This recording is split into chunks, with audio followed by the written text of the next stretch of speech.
वहिनी बाबूरावला पटक्याने उठवा, नाहीतर पप्याचा बाप सकाळी सकाळी शिव्या घालीन त्याला. बाबूराव, हो बाबूराव, लवकर उठा, आपण आपल्या घरी नाही येत.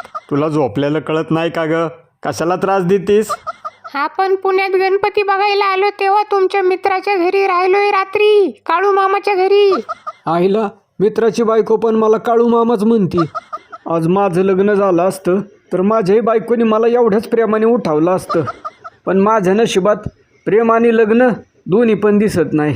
थांबा, मी आता तुमचं नाकच दाबते. नाक दाबलं की बरोबर तोंड उघडतं. लय त्रास देती बाई. आई ग आई. मग उठा बघू, उठा बघू पटकन. अगं झोप नाही झालेली माझी. आई ग लय डोकं जड झाले. जा लिंबू पिळून कोरा चहा कर माझ्यासाठी. अहो तुम्हाला काही लाज आहे का? आपण आपल्या घरी नाही, काळू मामाच्या घरी. लोकाच्या घरी कवर उतानं पडायचं, अजून उठायचं बघा. अहो उठा, पप्याचे पप्पा ओरडायला लागलेत. तू गब्बस बघू, ते बुकून बुकून होईन शांत. पाप्या, दाराच्या मागचं पायतान घेऊन ये रे. गणपती बघायला पुण्यात येतात का आमच्या उपकार करायला येतात? बघतोच्या बाबूरावकडं. आईच्या गावात सणासुदीचं पप्पा तापलं वाटतं. बया